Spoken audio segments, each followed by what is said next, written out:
आयला लय आवड झालो राव. पहिलं या फोन करतो मास्तरलाच.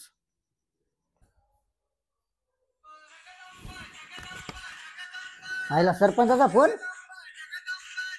आताच नियोजन झाले. आयला परत नियोजन दिसते वाटतं. आयला धिंगाणाच करू थांबा. हा सरपंच बोला की, काय नवीन नियोजन केले काय परत? नियोजन इथं आपलं नियोजन निघालं इथं. काय हो सरपंच, काय टेन्शन मध्ये काय एवढं बोलायला लागलाय?